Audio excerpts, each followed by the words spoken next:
सोचिए, एक आदमी जिम में स्टेशनरी साइकिल चला रहा है। चेहरे पर अजीब सा मिक्स है, आधा कॉन्फिडेंस आधा दर्द। वो अपने घुटनों को जोर से अपने पेट पर मार रहा है, बार बार, तेज तेज, जैसे पेट से कोई दुश्मनी निकाल रहा हो। ये है जसपाल। लेकिन उससे पहले आप सबका बहुत बहुत स्वागत है सुनो बुक समरी पर। अगर आप भी एक्सरसाइज करते हैं, करने का सोच रहे हैं, या सालों से कोशिश कर रहे हैं लेकिन रिजल्ट नहीं दिख रहा, तो आज का ये वीडियो आपके लिए बहुत जरूरी है। अब वापस चलते हैं जसपाल की कहानी पर। जसपाल को पूरा भरोसा है कि अगर साइकिल चलाते समय घुटने पेट से टकराएंगे तो पेट अंदर चला जाएगा। तभी उसकी ट्रेनर घबराकर चिल्लाती है, जसपाल रुक जाओ, ये क्या कर रहे हो? और जसपाल मुस्कुराते हुए जवाब देता है, लोग कहते हैं ना, ऐसे करने से पेट कम होता है। अब ध्यान से सुनिए, जसपाल कोई बेवकूफ नहीं है। वो पढ़ा लिखा है, नौकरी करता है, फैसले भी समझदारी से लेता है। फिर भी एक्सरसाइज के नाम पर वो अपने शरीर को सजा दे रहा है। क्यों? क्योंकि हमें एक्सरसाइज के बारे में जो सिखाया गया है वो आधा सच और पूरा कंफ्यूजन है। और सिर्फ जसपाल ही नहीं, आपके जिम में खन्ना आंटी होंगी जो रोज फ्लैट स्टमक के लिए सैकड़ों क्रंचेस करती हैं। पटेल अंकल होंगे जो कंधों पर डंडा रखकर कमर घुमाते रहते हैं, सोचते हैं इससे साइड फैट पिघल जाएगा। और रिजल्ट क्या? खन्ना आंटी का पेट वहीं का वहीं, पटेल अंकल की कमर भी वैसी ही।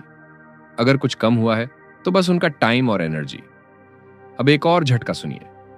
भारत आज दुनिया की डायबिटीज कैपिटल बन चुका है, और इसका सबसे बड़ा कारण सिर्फ शुगर या राइस नहीं है। असल वजह है मसल स्ट्रेंथ का गिरना। जितनी कमजोर आपकी मसल्स होंगी, उतना ज्यादा डायबिटीज का रिस्क। ये साइंस है, ओपिनियन नहीं। लेकिन आपको एडवाइस क्या मिलती है? डॉक्टर कहते हैं बस रोज टहल लिया करो। डायटिशियन कहते हैं खाना थोड़ा कम कर दो।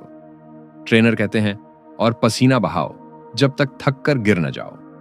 लेकिन सच्चाई ये है ना, सिर्फ टहलने से बात बनेगी, ना सिर्फ कम खाने से, और ना ही पसीना बहाने से। एक्सरसाइज कोई पनिशमेंट नहीं है, एक्सरसाइज एक साइंस है। और जब तक आप इस साइंस को नहीं समझेंगे, तब तक आप जिम में सिर्फ मेहनत नहीं, अपना वक्त, पैसा और शरीर तीनों बर्बाद करते रहेंगे। आज के इस वीडियो में हम बात करेंगे रुजुता दिवेकर की किताब डोंट लूज आउट वर्कआउट की। ये किताब आपको वो बातें सिखाती है जो सच में स्कूल में पढ़ाई जानी चाहिए थी। एक्सरसाइज का असली लॉजिक, आपका शरीर सच में फैट कैसे बर्न करता है, इतनी मेहनत के बाद भी रिजल्ट क्यों नहीं दिखता, और सबसे जरूरी, कम समय में सही एक्सरसाइज करके बेहतर रिजल्ट कैसे पाए जाएं। तो चलिए शुरू करते हैं ये सफर। एक ऐसा सफर जो आपकी एक्सरसाइज को देखने की पूरी सोच बदल देगा। क्या आपने कभी नोटिस किया है कि 20 साल की उम्र में आप कुछ भी खा लेते थे और शरीर आराम से संभाल लेता था? समोसा, कचौरी, मिठाई सब पच जाती थी। लेकिन जैसे ही 30 के आसपास पहुंचे, कहानी बदल गई। एक समोसा खाया और लगता है पेट पर चिपक गया। पानी ज्यादा पी लिया और लगता है वजन बढ़ गया। तो सवाल उठता है, अचानक ऐसा क्या हो गया? इसका जवाब छुपा है दो सिंपल वर्ड्स में, कैटाबोलिज्म और एनाबोलिज्म। नाम भारी लगते हैं लेकिन बात बहुत सीधी है। कैटाबोलिज्म मतलब टूटना। जब आपका शरीर खाने को तोड़ता है, एनर्जी निकालता है, तो ये कैटाबोलिज्म है। एनाबोलिज्म मतलब बनना। जब शरीर नई सेल्स बनाता है, मसल्स बनाता है, हड्डियों को मजबूत करता है, तो ये एनाबोलिज्म है। 20 की उम्र में ये दोनों बैलेंस में रहते हैं। जितना टूटता है उतना ही बनता भी है। लेकिन जैसे जैसे उम्र बढ़ती है, बैलेंस बिगड़ने लगता है। टूटना तेज हो जाता है और बनना धीमा। यही असली एजिंग है, झुर्रियां नहीं, सफेद बाल नहीं। असल एजिंग है बॉडी का अंदर से कमजोर होना। 30 के बाद हर 10 साल में आपकी मसल स्ट्रेंथ करीब 3 से 5% घटती जाती है। इसे सार्कोपीनिया कहा जाता है। अब मसल्स कम होने का मतलब समझिए। मसल्स ही आपकी बॉडी की इंजन होती है। जितनी स्ट्रांग मसल्स, उतना तेज मेटाबॉलिज्म। जब मसल्स कम होती हैं, मेटाबॉलिज्म स्लो हो जाता है। जो शरीर पहले 100 कैलोरीज जला लेता था, अब वही शरीर 80 जला पाता है। बाकी 20 कैलोरीज कहां जाती हैं? सीधे फैट बनकर पेट, कमर और जांघों में जमा हो जाती हैं। और कहानी यहीं खत्म नहीं होती। हड्डियां भी धीरे धीरे कमजोर होने लगती हैं। खासकर महिलाओं में मेनोपॉज के बाद बोन डेंसिटी तेजी से गिरती है। इसीलिए बुजुर्गों में फ्रैक्चर इतना कॉमन हो जाता है। हार्मोन्स भी साथ छोड़ने लगते हैं। टेस्टोस्टेरोन कम होता है, ग्रोथ हार्मोन कम होता है, इंसुलिन ठीक से काम नहीं करता। रिजल्ट क्या होता है? शरीर फैट जमा करने में एक्सपर्ट बन जाता है और फैट जलाने में कंजूस। अब सबसे जरूरी सवाल, क्या यह सब रोका जा सकता है? क्या एजिंग की इस स्लाइड पर ब्रेक लगाया जा सकता है? जवाब है हां। और हैरानी की बात यह है कि सिर्फ 12 हफ्तों में। रिसर्च बताती है कि जिन उम्रदराज लोगों ने सही तरीके से स्ट्रेंथ ट्रेनिंग शुरू की, उनकी मसल स्ट्रेंथ 20 साल जवान लोगों जैसी हो गई, सिर्फ 12 हफ्तों में। मतलब अगर आप 60 साल के हैं और सही एक्सरसाइज करते हैं तो आपकी मसल्स 40 साल वाले इंसान जैसी काम कर सकती हैं। यह कोई जादू नहीं है, यह प्योर साइंस है। एक्सरसाइज वो इकलौती दवा है जो एजिंग को स्लो ही नहीं, कई हद तक रिवर्स भी कर सकती है। लेकिन यहां एक जरूरी शर्त है, सही एक्सरसाइज। सिर्फ टहलना काफी नहीं है, सिर्फ स्ट्रेचिंग या हल्का योगा भी काफी नहीं है। मसल्स को चैलेंज देना पड़ता है, उन पर लोड डालना पड़ता है, तभी बॉडी को सिग्नल मिलता है कि अभी मजबूत रहना है। रुजुता दिवेकर साफ कहती हैं कि हमारा शरीर कोई मशीन नहीं है जो पुराने होने पर बेकार हो जाए। यह एक लिविंग सिस्टम है जो खुद को बदल सकता है, अडेप्ट कर सकता है और फिर से स्ट्रांग बन सकता है। बस एक ही सवाल है, आप अपने शरीर को किस तरह का सिग्नल दे रहे हैं, टूटने का या बनने का? क्योंकि उम्र तो सिर्फ एक नंबर है, असल फर्क इस बात से पड़ता है कि आप रोज अपनी बॉडी को क्या मैसेज भेज रहे हैं।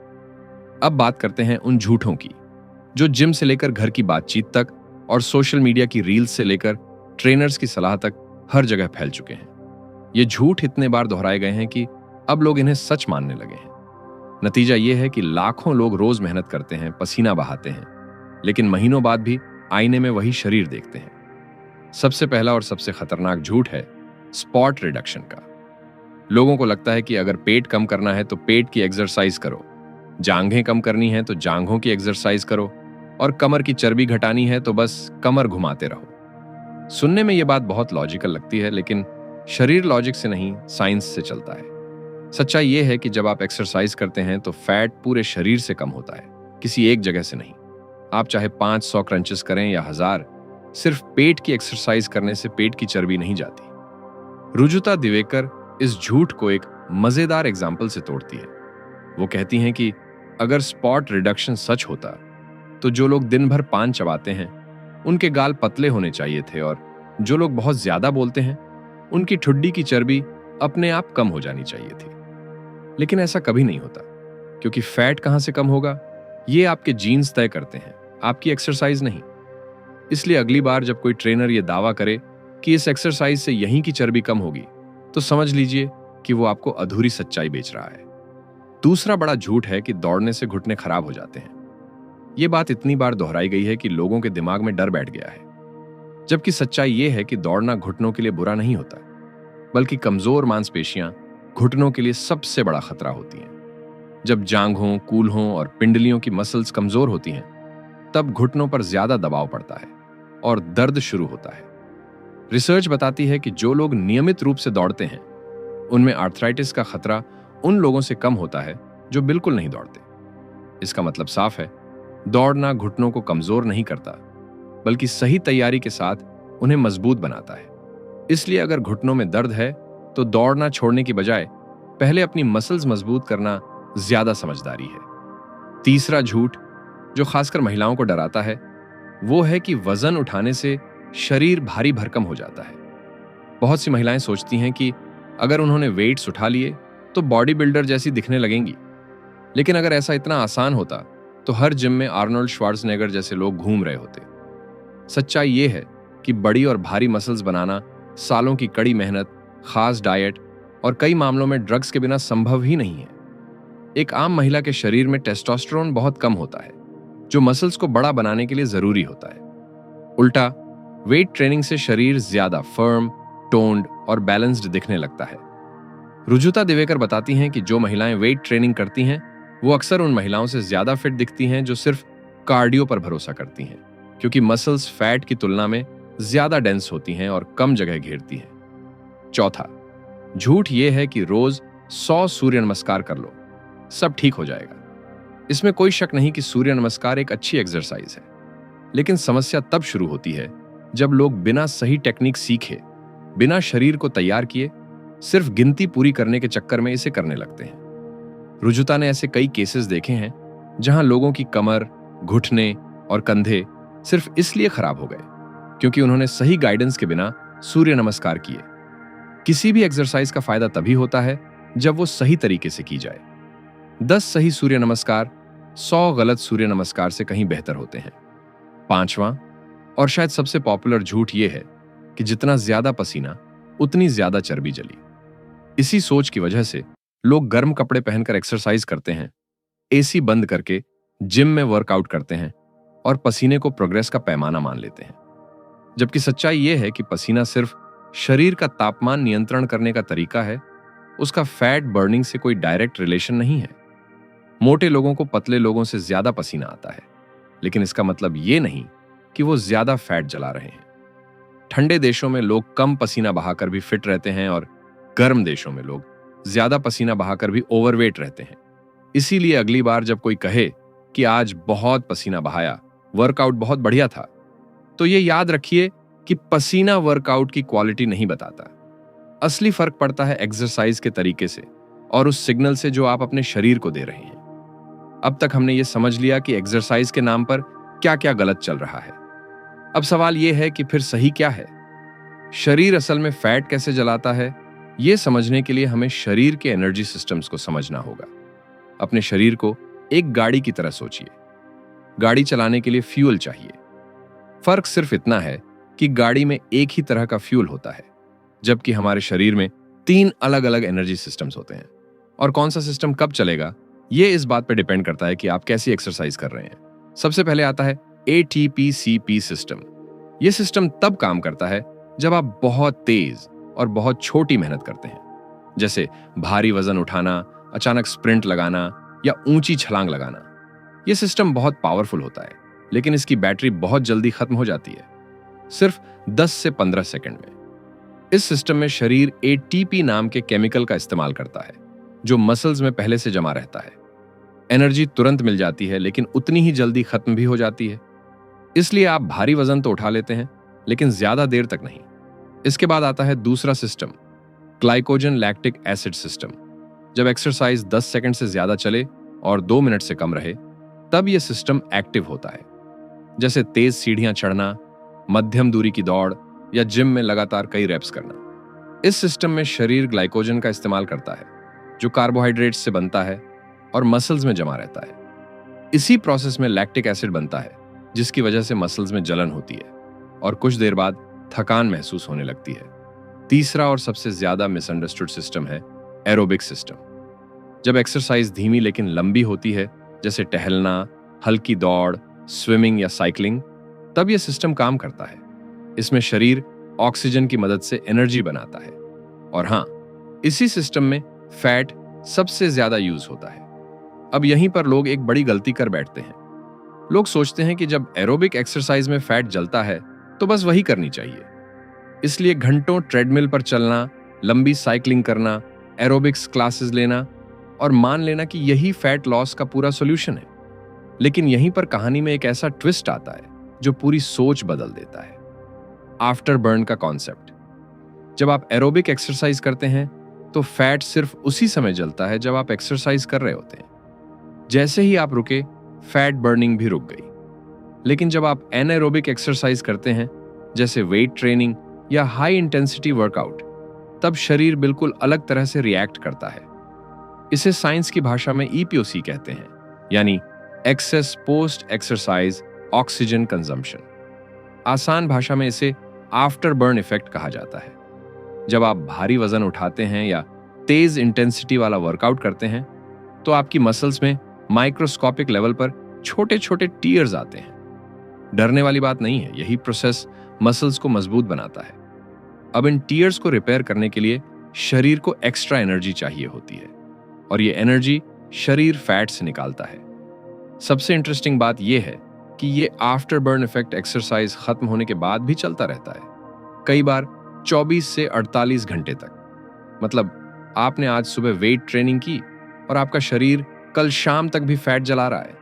आप सो रहे हों, बैठे हों या खाना खा रहे हों, शरीर अंदर ही अंदर काम करता रहता है। अब जरा कंपेयर कीजिए, एक इंसान रोज 1 घंटा ट्रेडमिल पर चलता है और फैट सिर्फ उसी 1 घंटे में जलती है। दूसरा इंसान आधा घंटा वेट ट्रेनिंग करता है, लेकिन उसका शरीर अगले 2 दिन तक फैट जलाता रहता है। साफ है, कौन ज्यादा फैट बर्न करेगा। इसीलिए रुजुता बार बार कहती हैं कि सिर्फ कार्डियो कभी इनफ नहीं होता। स्ट्रेंथ ट्रेनिंग को इग्नोर करना फैट लॉस की सबसे बड़ी गलती है। अब मसल्स के अंदर की एक और जरूरी कहानी समझिए।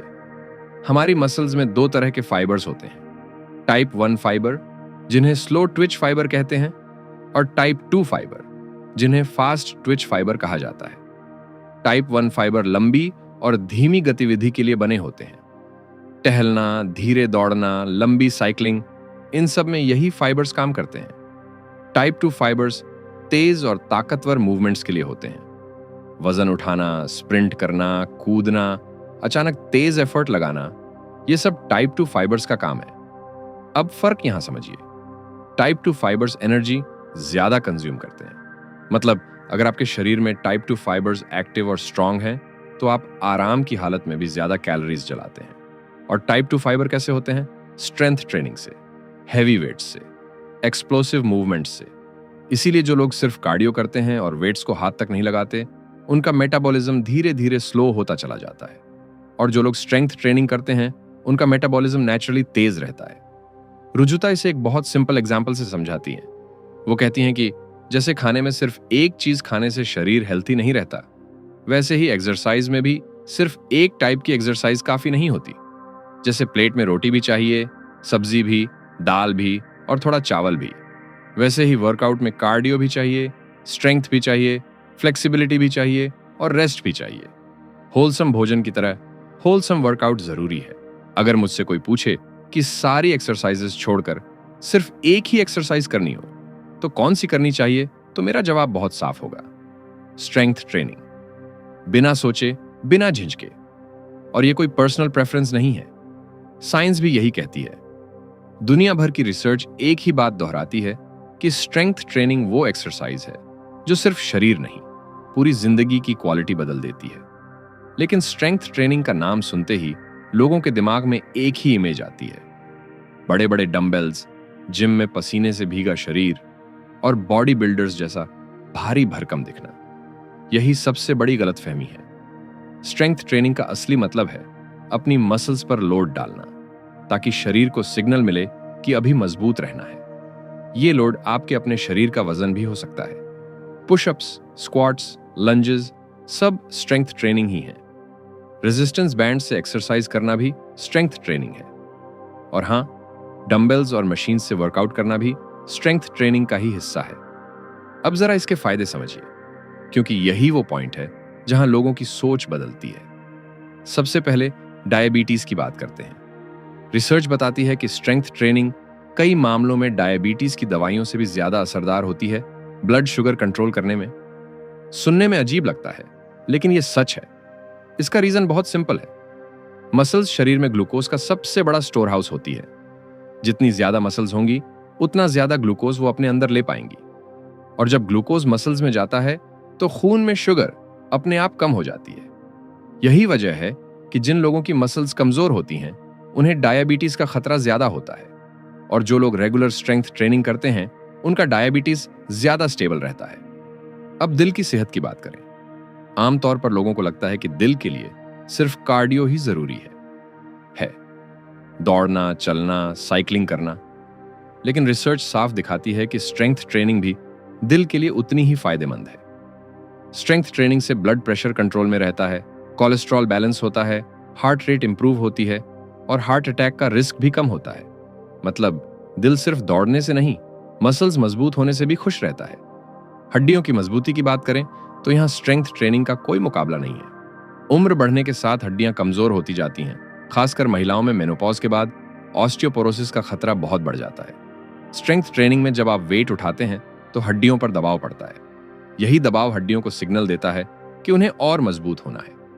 जैसे मसल्स मेहनत से मजबूत बनती हैं, वैसे ही हड्डियां भी मेहनत से ही मजबूत बनती हैं। अब बुढ़ापे की बात। याद है, हमने पहले डिस्कस किया था कि 12 हफ्तों में शरीर 20 साल जवान जैसा बिहेव करने लगता है। वो मिरेकल स्ट्रेंथ ट्रेनिंग से ही होता है। स्ट्रेंथ ट्रेनिंग ग्रोथ हार्मोन बढ़ाती है, टेस्टोस्टेरोन को सपोर्ट करती है और मेटाबॉलिज्म को तेज रखती है। ये वही हार्मोन हैं जो उम्र के साथ धीरे धीरे कम होने लगते हैं। स्ट्रेंथ ट्रेनिंग इन्हें वापस जगाने का काम करती है। अब आते हैं उन बहानों पर जिनकी वजह से लोग स्ट्रेंथ ट्रेनिंग से दूर रहते हैं। कुछ लोग कहते हैं कि उन्हें बाहर एक्सरसाइज करना पसंद है और जिम बंद जगह लगती है। ये बिल्कुल ठीक है, लेकिन स्ट्रेंथ ट्रेनिंग सिर्फ जिम में नहीं होती। आप पार्क में पुशअप्स कर सकते हैं, स्क्वाट्स कर सकते हैं, पुलअप्स कर सकते हैं, रेजिस्टेंस बैंड्स लेकर बाहर भी वर्कआउट किया जा सकता है। कई जगहों पर तो आउटडोर जिम्स भी होते हैं। कुछ महिलाएं कहती हैं कि वो प्रेग्नेंट हैं, इसलिए वेट्स नहीं उठा सकती। ये भी एक बड़ी गलतफहमी है। सही तरीके से की गई स्ट्रेंथ ट्रेनिंग प्रेगनेंसी के दौरान बहुत फायदेमंद होती है। इससे डिलीवरी आसान होती है, पीठ दर्द कम होता है और डिलीवरी के बाद रिकवरी भी तेज होती है। हाँ, इसमें सावधानी जरूरी है। भारी वजन नहीं उठाना चाहिए, पेट के बल लेटकर एक्सरसाइज नहीं करनी चाहिए और डॉक्टर की सलाह जरूर लेनी चाहिए। लेकिन स्ट्रेंथ ट्रेनिंग को पूरी तरह बंद करने की जरूरत नहीं होती। कुछ लोग कहते हैं कि उन्हें दिल की बीमारी है, इसलिए वेट्स नहीं उठा सकते। सच तो यह है कि ऐसे लोगों को स्ट्रेंथ ट्रेनिंग और भी ज्यादा जरूरी होती है। रिसर्च बताती है कि controlled strength training hard pants के लिए सेफ और बेनिफिशियल होती है। बस शर्त यह है कि डॉक्टर की निगरानी में और धीरे धीरे शुरू की जाए। अब स्ट्रेंथ ट्रेनिंग के कुछ बेसिक रूल्स समझ लीजिए जो रुजुता बार बार बताती हैं। सबसे पहला रूल्स है सही वार्म अप। वार्म अप ऐसा होना चाहिए जो उस वार्म अप से जुड़ा हो जो आप करने वाले हैं। अगर आज चेस्ट की एक्सरसाइज है तो चेस्ट को वार्म अप चाहिए। अगर लेग्स की एक्सरसाइज है तो लेग्स को। सिर्फ ट्रेडमिल पर 10 मिनट चल लेना पूरा वार्म अप नहीं होता। दूसरा रूल है बड़ी मसल्स पहले, छोटी बाद में। पहले लेग्स, बैक और चेस्ट जैसी बड़ी मसल्स पर काम करें, फिर आर्म्स और शोल्डर्स पर। वजह सिंपल है, बड़ी मसल्स ज्यादा एनर्जी मांगती हैं। अगर आपने पहले ही छोटी मसल्स थका दी तो बड़ी मसल्स पर पूरा एफर्ट नहीं दे पाएंगे। तीसरा रूल है ड्यूरेशन। स्ट्रेंथ ट्रेनिंग 1 घंटे से ज्यादा नहीं होनी चाहिए। उसके बाद कॉर्टिसोल नाम का स्ट्रेस हार्मोन बढ़ने लगता है जो मसल्स को बनाने की बजाय तोड़ने लगता है। चौथा रूल है रेस्ट। एक ही मसल को रोज मत तोड़िए, उसे बनने का समय दीजिए। आज चेस्ट किया है तो कल लेग्स या बैक कीजिए।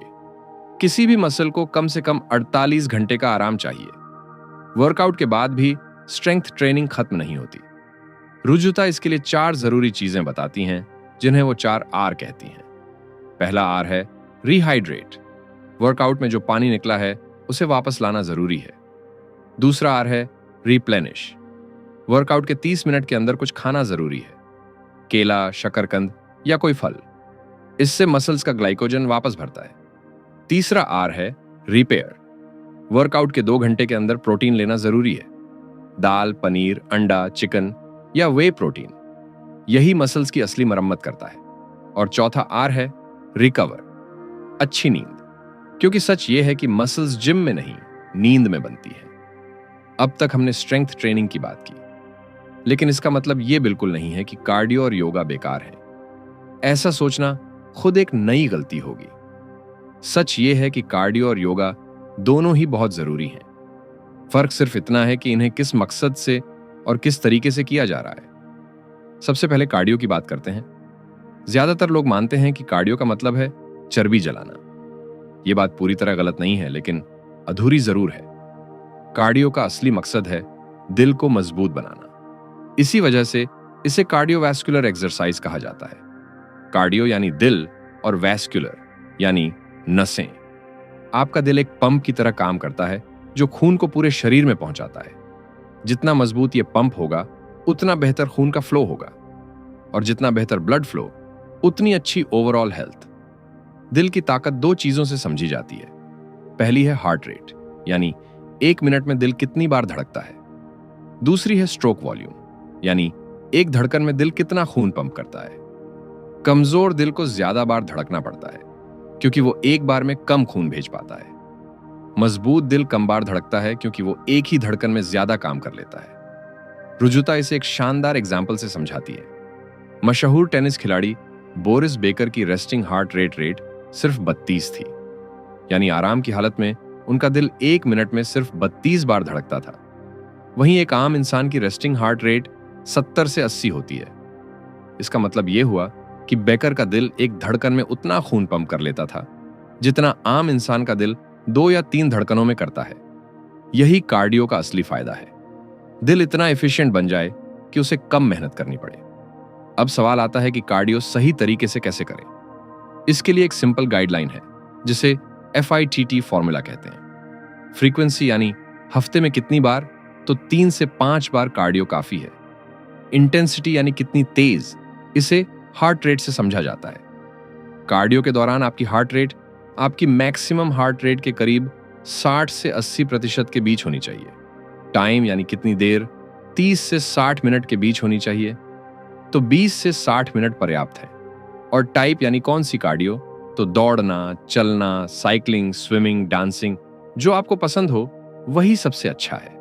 अब यहाँ एक ऐसी बात आती है जो बहुत कम लोग जानते हैं और उससे भी कम लोग मानते हैं। अगर आपको चर्बी जलानी है तो आपके खाने में अच्छी चर्बी होना जरूरी है। सुनने में अजीब लगता है लेकिन साइंस यही कहता है। जब आप खाने में अच्छी क्वालिटी की फैट लेते हैं जैसे घी, नारियल, मूंगफली, तो शरीर फैट को फ्यूल की तरह इस्तेमाल करना सीखता है।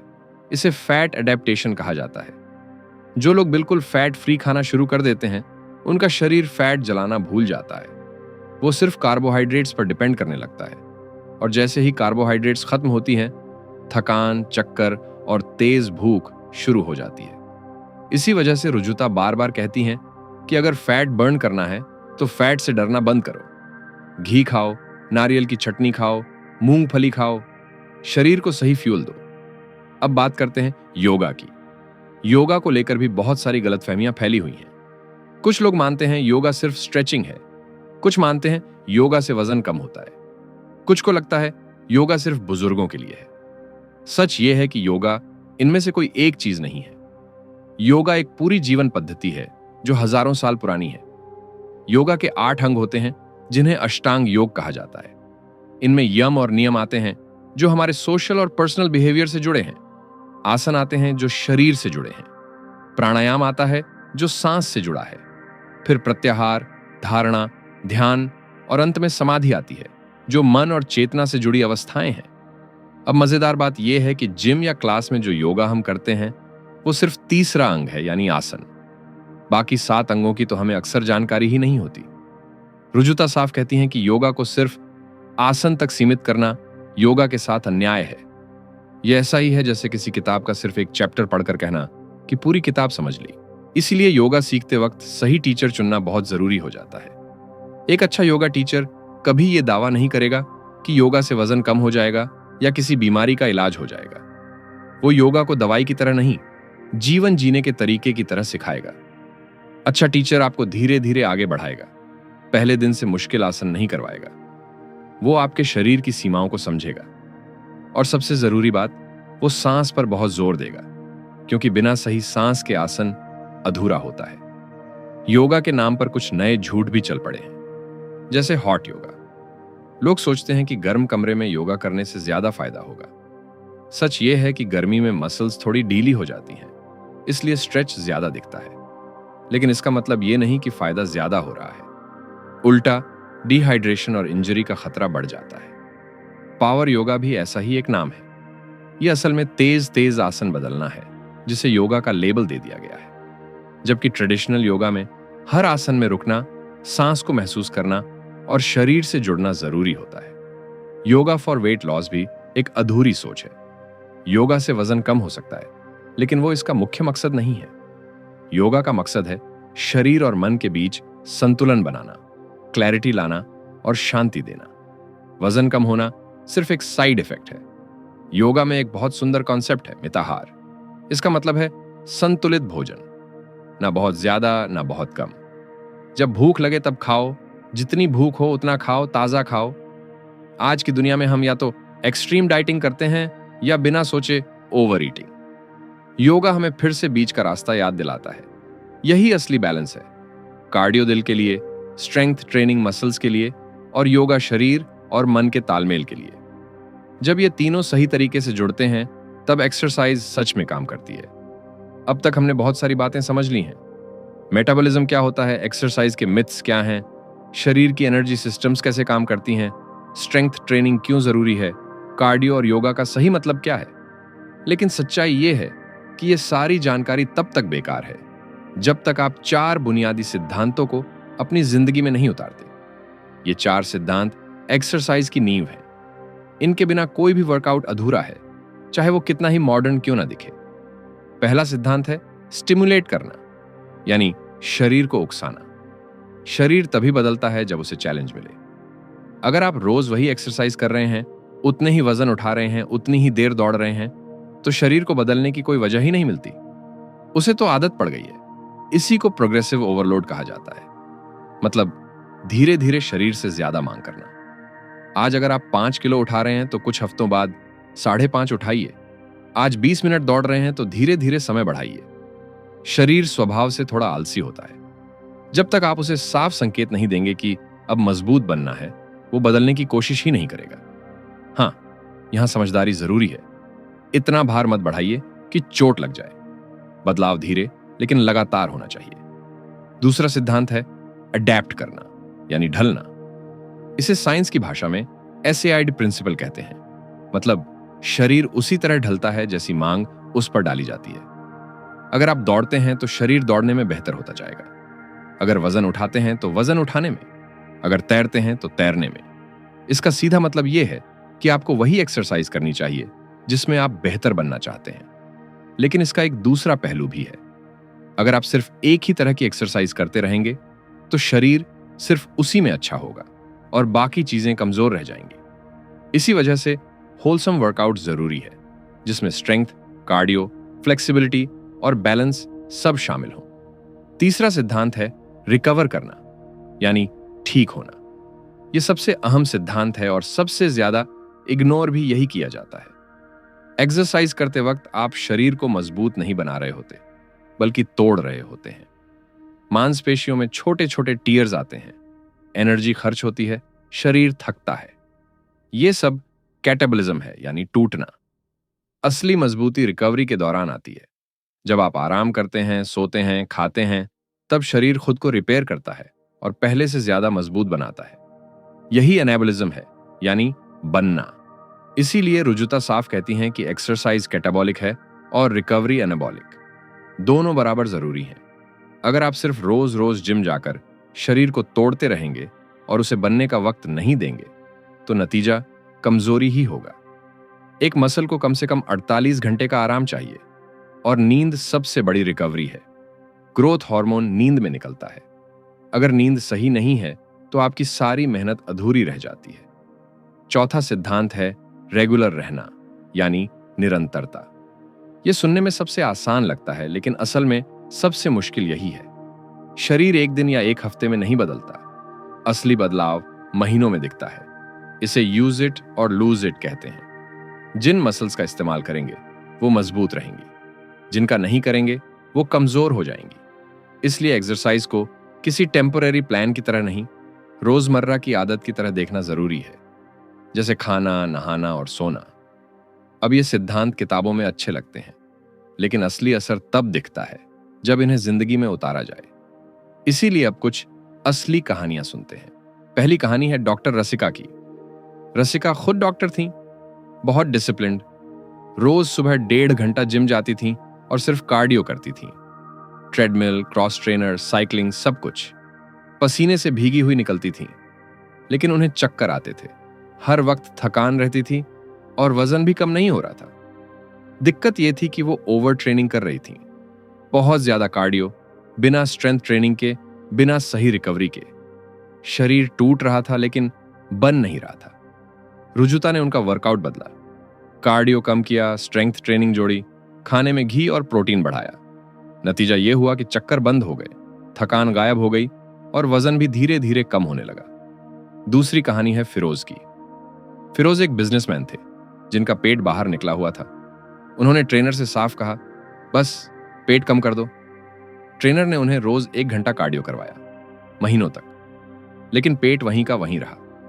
वजह यह थी कि कार्डियो में कैलोरीज एक्सरसाइज के दौरान ही जलती है। फिरोज जो कैलोरीज 1 घंटे में जलाते थे, वो नाश्ते में वापस खा लेते थे। जब स्ट्रेंथ ट्रेनिंग शुरू हुई, तब आफ्टर बर्न इफेक्ट चालू हुआ। एक्सरसाइज के बाद भी कैलोरीज जलती रहीं। 3 महीने में पेट गायब हो गया। तीसरी कहानी है कपाड़िया आंटी की। 65 साल की उम्र में वो रोज 1 घंटा टहलती थी, 20 साल से। लेकिन घुटनों में दर्द रहता था, सीढ़ियां चढ़ना मुश्किल था और गिरने का डर लगा रहता था। टहलना अच्छा था, लेकिन काफी नहीं था। रुजुता ने उन्हें बहुत हल्की स्ट्रेंथ ट्रेनिंग शुरू करवाई। कुर्सी पकड़कर स्क्वाट्स, दीवार के सहारे पुशअप्स, रेजिस्टेंस बैंड से हल्की एक्सरसाइज। 6 महीने में घुटनों का दर्द खत्म हो गया, कॉन्फिडेंस बढ़ा और रोजमर्रा के काम आसान हो गए। इन कहानियों से 4 साफ सीख मिलती हैं। पहली, ज्यादा एक्सरसाइज हमेशा बेहतर नहीं होती। दूसरी, सिर्फ एक तरह की एक्सरसाइज काफी नहीं है। तीसरी, उम्र कोई बहाना नहीं है। और चौथी, सही गाइडेंस के बिना एक्सरसाइज नुकसान भी कर सकती है। यही 4 सिद्धांत एक्सरसाइज को मेहनत से रिजल्ट में बदलते हैं। इस पूरी किताब में रुजुता एक बात बार बार दोहराती है। वो कहती हैं कि आपकी सेहत की जिम्मेदारी किसी और के हाथ में नहीं है, ना डॉक्टर के हाथ में, ना ट्रेनर के हाथ में, ना डाइटिशियन के हाथ में। आखिरकार ये जिम्मेदारी आपके अपने हाथ में है। लेकिन यहीं पर हम सब एक बड़ी गलती कर बैठते हैं। हम बहुत ज्यादा सुनते हैं। पड़ोसन आंटी बोलती हैं, ये खाओ, पतले हो जाओगे। ऑफिस का दोस्त बोलता है, ये सप्लीमेंट लो, मैंने लिया था। व्हाट्सएप पर फॉरवर्ड आता है, रात को गर्म पानी में नींबू और शहद पियो, चर्बी पिघल जाएगी। यूट्यूब पर वीडियो दिखता है, 7 दिन में पेट अंदर। इंस्टाग्राम पर रील आती है, बिना एक्सरसाइज वजन कम करो। और हम सब कुछ सुन लेते हैं, सब कुछ ट्राई कर लेते हैं, कुछ काम नहीं करता। फिर निराश हो जाते हैं और आखिर में खुद को दोष देने लगते हैं, शायद मेरे शरीर में ही कुछ खराबी है। रुजुता कहती हैं कि आपको एक बहुत जरूरी कला सीखनी होगी। उस कला का नाम है लर्न टू अनहियर, यानी सुनकर अनसुना करना। हर सलाह मत सुनो, हर ट्रेंड मत फॉलो करो, हर रील को सच मत मानो, अपने शरीर की सुनो। रुजुता एक क्लाइंट की कहानी बताती है। एक महिला थी जो हर किसी की सलाह मानती थी। कोई बोले लो कार्ब तो लो कार्ब, कोई बोले केटो तो केटो, कोई बोले इंटरमिटेंट फास्टिंग तो इंटरमिटेंट फास्टिंग। नतीजा यह हुआ कि शरीर गड़बड़ा गया, मेटाबॉलिज्म बिगड़ गया, थकान रहने लगी, चिड़चिड़ापन बढ़ गया, बाल झड़ने लगे। जब वो रुजुता के पास आई तो रुजुता ने सबसे पहला काम यह किया कि सारे नियम हटा दिए। बस एक बात कही, भूख लगे तो खाओ, जो मन करे वो खाओ, और सबसे जरूरी, अपने शरीर को महसूस करो। धीरे धीरे वो महिला ठीक होने लगी, क्योंकि उन्होंने दूसरों की सुनना बंद किया और अपने शरीर की सुनना शुरू किया। अब एक और बहुत जरूरी बात, डॉक्टर, ट्रेनर और डाइटिशियन का सही रिश्ता। रुजुता साफ कहती हैं कि इन तीनों की रोल्स अलग अलग हैं। डॉक्टर का काम है बीमारी का इलाज करना, ट्रेनर का काम है आपको सही तरीके से एक्सरसाइज सिखाना, डाइटिशियन का काम है आपको सही खाना समझाना। समस्या तब होती है जब ये तीनों एक दूसरे के खिलाफ बोलने लगते हैं। डॉक्टर कहता है एक्सरसाइज मत करो, ट्रेनर कहता है बस वर्कआउट करो, खाना कम करो, डाइटिशियन कहती है जिम जाने की जरूरत नहीं, और बीच में फंस जाता है आम इंसान। असल में इन तीनों को एक टीम की तरह काम करना चाहिए, आपस में बात करनी चाहिए, मिलकर प्लान बनाना चाहिए। अगर आपके डॉक्टर, ट्रेनर और डाइटिशियन आपस में बात नहीं कर रहे तो उनसे करवाइए। यह आपकी सेहत का मामला है। अब इस वीडियो से हमने क्या सीखा? हमने सीखा कि बुढ़ापा कोई मजबूरी नहीं है। सही एक्सरसाइज से आप 20 साल जवान महसूस कर सकते हैं। हमने सीखा कि स्पॉट रिडक्शन एक झूठ है, पेट की एक्सरसाइज से पेट नहीं जाता। हमने सीखा कि सिर्फ कार्डियो काफी नहीं है, स्ट्रेंथ ट्रेनिंग जरूरी है। यह डायबिटीज से लड़ती है, दिल और हड्डियों को मजबूत बनाती है। हमने सीखा कि पसीना बहाने का फैट लॉस से कोई सीधा रिश्ता नहीं है, असली फैट बर्निंग आफ्टर बर्न से होती है। हमने सीखा कि योगा सिर्फ आसन नहीं है, यह एक पूरी जीवन पद्धति है। हमने सीखा कि 4 सुनहरे सिद्धांत हर एक्सरसाइज पर लागू होते हैं: स्टिमुलेट, अडेप्ट, रिकवर, रेगुलर। और सबसे जरूरी बात, हमने सीखा कि अपने शरीर की सुननी है, दूसरों की नहीं। रुजुता एक बहुत सुंदर बात कहती है। वो कहती हैं कि आपका शरीर कोई दुश्मन नहीं है, ये एक मंदिर है, इसकी पूजा करो, इसे सजा मत दो। एक्सरसाइज करो क्योंकि इससे अच्छा लगता है, इसीलिए नहीं कि किसी ने मजबूरी बना दी है। खाओ क्योंकि भूख लगी है, इसीलिए नहीं कि घड़ी ने बताया है। सो क्योंकि शरीर थका है, इसीलिए नहीं कि रात हो गई है। जिस दिन आप अपने शरीर से दोस्ती कर लोगे, उस दिन शरीर आपका सबसे बड़ा सहारा बन जाएगा। तो आज से एक छोटा सा काम करो। जिम जाओ या ना जाओ, लेकिन अपने शरीर की सुनो। भूख लगे तो खाओ, थकान हो तो आराम करो, ऊर्जा हो तो चलो, दौड़ो, खेलो। बाकी काम शरीर खुद संभाल लेगा। और अगर आपको यह वीडियो पसंद आया तो इसे उन लोगों तक जरूर पहुंचाइए जो घंटों जिम में पसीना बहाते हैं लेकिन रिजल्ट नहीं पाते, जो डाइट पर डाइट करते हैं लेकिन वजन वहीं अटका रहता है, जो कोशिश करते करते थक चुके हैं। शायद ये वीडियो उनकी सोच बदल दे, और सोच बदलना ही असली बदलाव की शुरुआत होती है। अगर आप ऐसे और वीडियोस देखना चाहते हैं जो आपकी सोच को, आपकी सेहत को और आपकी जिंदगी को बेहतर बनाएं, तो चैनल को सब्सक्राइब करें और बेल आइकन दबाएं ताकि अगला वीडियो आपसे मिस ना हो। मिलते हैं अगले वीडियो में एक और शानदार किताब के साथ। तब तक के लिए अपना ख्याल रखिए, एक्सरसाइज कीजिए, लेकिन समझदारी से। जय हिंद।